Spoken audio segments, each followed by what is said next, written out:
Hello guys, मैं हूं राजविराज और आप देख रहे हैं द कॉम्पिटिटिव फोरम। दोस्तों, आज हम लोग देखेंगे एक नए चैप्टर के बारे में और वो चैप्टर जो है बायोलॉजी से रिलेटेड है, जिसका नाम है ह्यूमन ब्रेन। आप देख सकते हैं ह्यूमन ब्रेन का इस तरह से पिक्चर लगा हुआ है आपका। आप यहाँ पर इसको देख सकते हैं। ये जो हमारा चैप्टर आज चलेगा वो काफ़ी इम्पोर्टेंट है और काफ़ी ज़्यादा हद से ज़्यादा महत्वपूर्ण है। इससे जो है क्वेश्चन हर एग्जाम में 1 से 2 क्वेश्चन जरूर पूछे जाते हैं, है ना। तो आइए हम लोग इस चैप्टर की शुरुआत करते हैं। तो प्लीज वीडियो के पूरा देखिएगा और लाइक सब्सक्राइब करना ना भूलें। तो चलिए शुरू करते हैं। सबसे पहली बात मैं आपको यह बोलना चाहता हूं कि ब्रेन होता क्या है, ब्रेन क्या होता है, और अगर ब्रेन ना होता तो हमारा बॉडी क्या सही ढंग से काम करता, है ना। ये दोनों चीज अभी हमारे लिए महत्वपूर्ण है। ब्रेन जो होता है हमारे स्पाइनल, या कह सकते हैं हमारे पूरे शरीर को, यानी एक कंट्रोलिंग, यानी एक सीपीयू की तरह कार्य करता है। अगर हम यहाँ पर मार्कर भी लिए हुए हैं तो ये हम ब्रेन की वजह से, ये जो हमें इंस्ट्रक्शन बोल रहा है या हम जो हम सोच रहे हैं वो सिर्फ हम हिला रहे हैं, ब्रेन कर रहा तो। लेकिन अगर ब्रेन ही नहीं रहता, यानी कि हमारा माइंड नहीं रहता, तो क्या हम इस मार्कर को अभी उठा पाते? देखिए, अगर आप डाउन कर रहे हैं तो सिर्फ किसकी वजह से? ये हमें कमांड कर रहा है सीपीयू कि आप इस तरह से इंगेज करिए ताकि हम चला सकें, है ना। दोस्तों, इसमें एक चीज और देखिएगा कि ह्यूमन ब्रेन से किस टाइप के क्वेश्चन पूछे जाते हैं।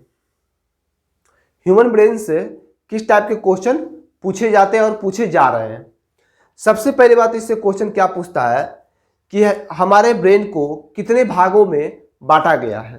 पहला क्वेश्चन देख सकते हैं कितना इंपॉर्टेंट हो। जो पहला क्वेश्चन जो आपको पूछेगा कि हमारे ब्रेन को कितने भागों में बांटा गया है। आराम से आज देखिए, बहुत ही फुल्ली कंप्लीट एकदम देखिएगा वीडियो, एकदम मजा आने वाला है आपका वीडियो, है ना। एकदम ब्रेन का टॉपिक आज आपका बिल्कुल क्लियर हो जाएगा। इससे क्वेश्चन अगर आ गए तो आपसे एक भी नहीं छूटेगा, बस वीडियो को पूरा देखते जाइए। दोस्तों, मेरा पहला सवाल था कि ब्रेन को कितने भागों में बांटा गया है, तो 3 पार्ट में। कितने पार्ट में? 3 पार्ट में। पहला जो हमारा पॉइंट है वो है, इसमें देख सकते हैं कि फोर ब्रेन है। फोर ब्रेन का मतलब क्या? अग्र मस्तिष्क जिसको कहते हैं, यहाँ पर फोर हेड, जो पहला पार्ट जो हो गया, है ना। दूसरा जो हो गया, कह रहा है मिड ब्रेन। मिड ब्रेन का मतलब कि यहाँ देख रहे हैं, जो बीचे बीच जो आपका है ना, ठीक है। और थर्ड जो आपका है वो है आपका, देख सकते हैं हिंड ब्रेन। हिंड ब्रेन का मतलब ये जो पूरा पार्ट जो ले रहे हैं, देख रहे हैं ना, पूरा पार्ट को ये कवर कर लेता है। ठीक है दोस्तों, ये पूरे पार्ट को कवर करता है। दोस्तों, ये तो हमारा पहला क्वेश्चन कंप्लीट हो गया। दूसरा क्वेश्चन क्या पूछता है कि हमारे ब्रेन का वजन लगभग कितने होता है, यानी लगभग कितने होते हैं, हमारे माइंड का वजन कितने होते हैं। तो दोस्तों देखिएगा, इसमें 2 तरह से क्वेश्चन पूछे जाते हैं। एक अगर पूछेगा वेट, अगर पूछेगा तो आपको यहाँ बताइएगा 1.36 से लेकर के 1.46 kg के बीच में पूछेगा, है ना। इस टाइप का क्वेश्चन आपको बनेगा तो मार दीजिएगा। या फिर क्वेश्चन अगर ये भी पूछ सकता है कितने ग्राम में अगर पूछेगा आपसे, तो महिलाओं में जो होता है, यानी कि वुमेन में जो होता है वो 1350 ग्राम होता है। कितना? 1350 ग्राम। और अगर आपसे पूछ लिया जाए कि मेल में कितने होते हैं, तो याद रखिएगा मेल में 50 ग्राम ज्यादा होता है। कितना? 50 ग्राम ज्यादा, यानी कि 1400 ग्राम ये वजन होता है। ठीक है। महिलाओं में कितना? 1350 ग्राम और पुरुषों में 1400 ग्राम, यानी कि 50 जो ग्राम होते हैं वो महिलाओं में कम होते हैं। लेकिन ये बात तो खैर कम होता है, बात की बात है, लेकिन आप सोच कर हैरान रह जाइएगा कि महिलाओं का दिमाग पुरुषों से अधिक तेज होता है। महिलाओं का जो दिमाग होता है वो पुरुषों से तेज होता है ना। अब कहिए कैसे? क्योंकि हमारे ब्रेन में 60% फैट पाया जाता है। कितने परसेंट? 60% फैट पाया जाता है। ये जो हमारा 60% फैट जो है, आप देखते होंगे गांव देहात में लोग बोलते हैं अक्सर, हम उनकी बातों को समझ नहीं पाते हैं। कहते हैं ना कि मोटा बुद्धि का है, मोटा दिमाग का है ना। तो यही आपका मोटा बुद्धि हुआ। जो 60% जो फैट होता है ना, वो हम लोग में पाया जाता है है ना। और लड़कियों में क्या पाया जाता है, शार्पनेस पाया जाता है।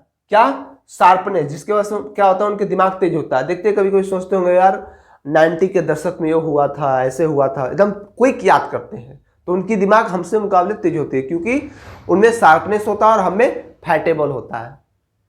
ठीक है, ये दोनों क्वेश्चन क्लियर हो गया। अब हम चलते हैं तीसरा। अगर आपसे पूछ लिया जाए, पाउंड में पूछ लिया जाए कि पाउंड में मस्तिष्क का यानी कि ब्रेन का वेट कितना होता है, वजन कितना हो, तो याद रखिएगा 3 पाउंड। कितना, 3 पाउंड। मस्तिष्क अगर पूछेगा, पाउंड में अगर पूछेगा तो 3 पाउंड होता है ब्रेन का वेट। ठीक है, अब देख सकते हैं। अब हम लोग नेक्स्ट देखेंगे दोस्तों कि हमारा ब्रेन जो है, देखते हैं, आप लोग सुने होंगे बहुत बार कि न्यूरॉन क्या होता है ना। तो न्यूरॉन जो एक प्रकार का होता है, देख सकते हैं इस तरह का न्यूरॉन जो होता है, आपको बगल में पिक्चर दिखाई पड़ रहा होगा। न्यूरॉन जो हमारा कवर जो करता है ना दोस्तों, कहते हैं ना कि हमारे बॉडी में यानी कि हमारे ब्रेन में लगभग 100 बिलियन, कितना, 100 बिलियन जो है न्यूरॉन पाए जाते हैं।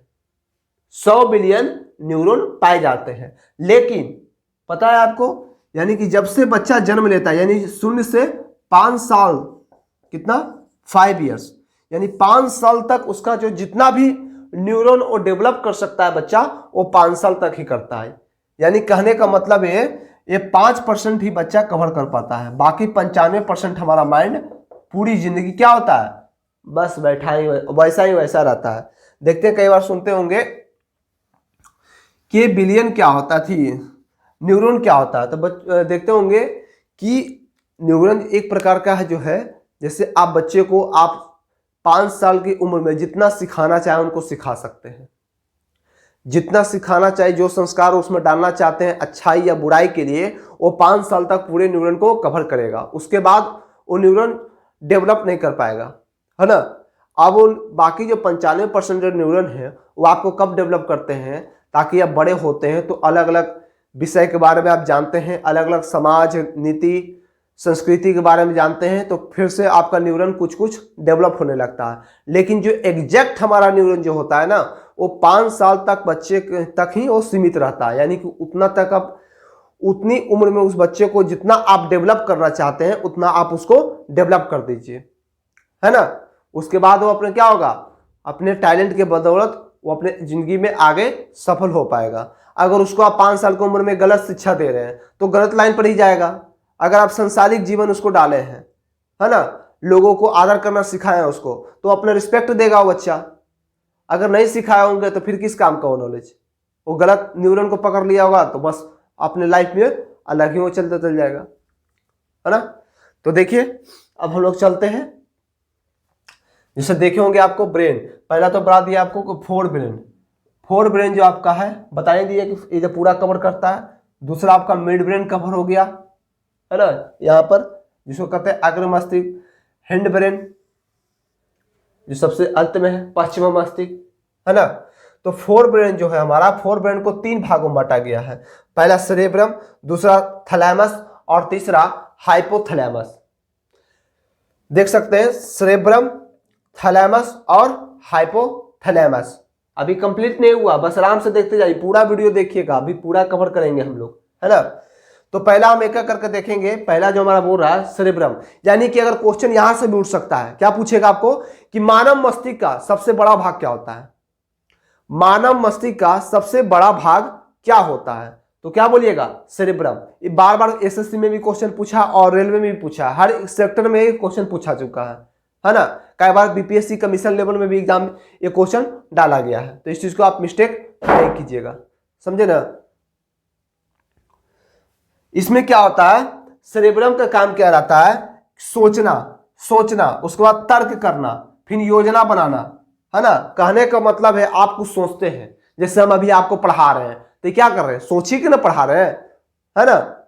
हमने याद किया बुक से, हमने किताबों को अच्छी तरीका से पढ़ा, तो कैसे एक योजना बनाए होंगे ना, एग्जैक्ट टाइमिंग लिए होंगे कि हमको इतना देरी में इस चैप्टर को कंप्लीट कर देना है, है ना। तो किस प्रकार पढ़ के, यानी कि हमारा माइंड क्या हुआ, सोचा, तभी तो इस चीज को कवर कर पाया। ठीक है, तो ये दो चीज क्लियर हो गया। तीसरा क्या है, वॉलंटियर मस्कुल तैयार करना और आंख कान नाक से आने वाली सूचना ग्रहण करना। अब आंख से हम देख रहे हैं, यानी कि हम आपको देख रहे हैं, हम पढ़ा रहे हैं तो हम आंख से देख रहे हैं, और हम जो भी बोल रहे हैं वो हम क्या कर रहे हैं, कानों से सुन रहे हैं कि नहीं सुन रहे हैं, है ना। तो इस चीज को कौन कंट्रोल करता है, तो आपका सेरेब्रम। सेरेब्रम जो है ए पार्ट होता है, देख सकते हैं मस्तिष्क का जो ऊपरी हिस्सा जो है, देख रहे हैं मस्तिष्क का जो ऊपरी पॉइंट है ना, ये आपका सेरेब्रम हुआ। और क्रैनियम जो इसके चारों ओर जो घिरा हुआ है आपका, वो क्या कहलाता है, क्रैनियम कहलाता है ना। ठीक है दोस्तों, अब हमारा आता है क्या, थैलेमस। थैलेमस हमारा क्या करता है, क्या दर्द, ठंडा तथा गर्म को पहचानता है। अब आप ठंडा पानी पीते हैं तो कौन पहचानेगा, थैलेमस। कौन पहचानेगा, देख सकते हैं थैलेमस जो आपका है, ये देखिए बीच में जो आपका, इसको क्या कहते हैं, थैलेमस, है ना। तो ये जो आपका है, ये क्या करेगा, दर्द, जैसे हमारे बॉडी में कहीं दर्द हो रहा है तो कौन हमको इंगित कर रहा है, अगर हमारा थैलेमस को निकाल दिया जाए तो हमारे बॉडी में कहाँ दर्द होगा, क्या हो रहा है, कुछ पता चलेगा, बिल्कुल नहीं पता चलेगा। या फिर हमारा माइंड को ही निकाल लिया जाए। देखते हैं कभी कोई इंसान की चोट लगने की वजह से या एक्सीडेंट होने की वजह से उनकी दिमागी हालत खराब हो जाती है, वो पागल हो जाते हैं, तो वो क्या करते हैं उनको खुद भी नहीं पता चलता है, वो अपने रिश्ते को भी भूल जाते हैं, वो क्या पहने ना पहने, क्या खाए, उनसे कोई मतलब नहीं रहता, क्योंकि उनके पास दिमाग ही नहीं रहता है, तो कंट्रोलिंग पावर कहाँ से करेंगे, उनके सीपीयू में तो आग लग गई है ना। तो सीपीयू क्या होता है, डगमगा जाता है। लेकिन हम लोग का सीपीयू भी ठीक है। इसी तरीके से क्या हो रहा है, हम आपको पढ़ा रहे हैं, यानी कि हम सोच के पढ़ा रहे हैं, तो हमारा थैलेमस क्या करता है, या दर्द को, ठंडा को या गर्म को पहचानने का काम कौन करता है, तो थैलेमस करता है। ठीक है, दूसरा हमारा नेक्स्ट हमारा क्या है, हाइपोथैलेमस। क्या है दोस्तों, हाइपोथैलेमस। ये जो करता है क्या, जिससे आपको भूख लगना है, प्यास है, घृणा, क्रोध, प्यार और इमोशन, भावना को कंट्रोल करता है। ये बहुत सारी चीजें हैं, इसमें आपको ध्यान से सुनिएगा, इस पॉइंट को भूलिएगा मत। कहने का मतलब भूख, हमें आपको भूख लगती है तो कौन बोलता है, हाइपोथैलेमस, कि लगता है खाना खाने का वक्त हो गया, पता नहीं क्यों मेरे पेट में ऐसा फील हो रहा है कि हमें भोजन चाहिए, तो कौन बोल, ऐसा आपको क्यों फील होता है, क्योंकि आपको हाइपोथैलेमस इंडिकेट कर रहा है कि अब आपको खाना खा लेना चाहिए, है ना। और नहीं खाइएगा तो क्या होगा, पेट में दर्द होना स्टार्ट हो जाएगा, है ना। दूसरी चीज जो आपका प्यास, आपको ऐसा फील होता होगा जैसे गला सूख रहा है, पता नहीं कि प्यास लग रहा है, ये आपको कौन इंडिकेट कर रहा है, आपको मालूम नहीं है, लेकिन आपको ब्रेन सब बता रहा है कि पानी आपको पीना चाहिए, है ना, क्योंकि आपको प्यास लगी है, ये हमारा इंडिकेट कर रहा है। अगर हमें हाइपोथैलेमस नहीं रहता तो क्या हम पानी पीते, जो मन में आओ करते हैं, इस चीज को कभी वो पता नहीं चलता, है ना। तो इस बात को आप हमेशा याद रखिएगा। ठीक है, नेक्स्ट है हमारा घृणा और क्रोध और प्यार। घृणा तो आप इंसान हर चीज से कर सकता है, जरूरी थोड़ी है, हो सकता है। देखिए घृणा कई प्रकार के होते हैं, ऐसे तो हम आपको हार्मोन पढ़ाएंगे तो उसमें अलग बताएंगे, लेकिन आपको घृणा भी बता सकते हैं। घृणा का मतलब दो तरह का होता है, देखते होंगे कई बार लोग ऐसे अनजान व्यक्ति आपसे मिलते होंगे जिसको आपको देखकर, माने जिंदगी में आप उससे कभी मिले ही नहीं है, कभी बात भी नहीं किए, फिर भी आप उसको देखकर घृणा करते हैं, बल्कि अच्छा कपड़ा भी पहना हुआ, अच्छे दिखने में लग रहा है, फिर भी आपको नफरत है उससे। क्यों, क्योंकि हाइपोथैलेमस से आपका इंडिकेट करता है, यानी कि इसमें दोनों पार्ट होते हैं, एक हार्मोन का भी काम रहता है, अभी हार्मोन आपको डिटेल में पढ़ाएंगे, लेकिन फिलहाल अभी ब्रेन का पार्ट पढ़ रहे हैं, उसमें बताएंगे कि ऐसा क्यों होता है ना। कुछ ऐसे ही व्यक्ति होते हैं जो जीवन में आपसे अचानक मिले हो और उसको देखकर आपको प्यार की भावना लग देते हैं, पता नहीं क्यों, उसकी आंखें नसीली है या इसके हेयर स्टाइल अच्छा है ना, जिसकी वजह से आपको उसके खिलाफ अट्रैक्शन होता है ना। तो इस चीज को आप भूलिएगा मत। नेक्स्ट हमारा इमोशन, भावना, जिससे आप रोते हैं। देखते हैं ना कई लोग कठोर होते हैं, कहते हैं कि जिनके आंसू सूख जाते हैं वो रोया नहीं करते हैं, वो भले ही रोते नहीं है लेकिन उनकी भावना पर ठेस पहुंचती है। भावना का मतलब क्या, फीलिंग, है ना। जैसे कोई दुख का घड़ी आ गया, अब वो अंदर ही अंदर घुट रहे हैं, रो रहे हैं, उनके अंदरूनी आंसू क्या हो रहा, बह रहा। तो ये सब हमारा कौन काम करता है, हाइपोथैलेमस, है ना, कंट्रोल भी करता है। जैसे आपको ज्यादा गुस्सा आ गया, अब गुस्सा आ गया तो हद से ज्यादा लड़ने पर तुल जाते हैं, है ना।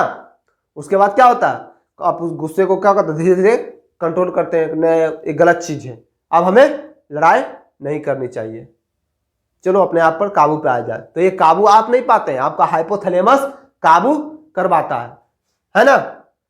ठीक है, आइए हम लोग नेक्स्ट देखते हैं क्या चीज है। ठीक है, हम इसे देखेंगे ब्रेन की बीमारियों के बारे में भी।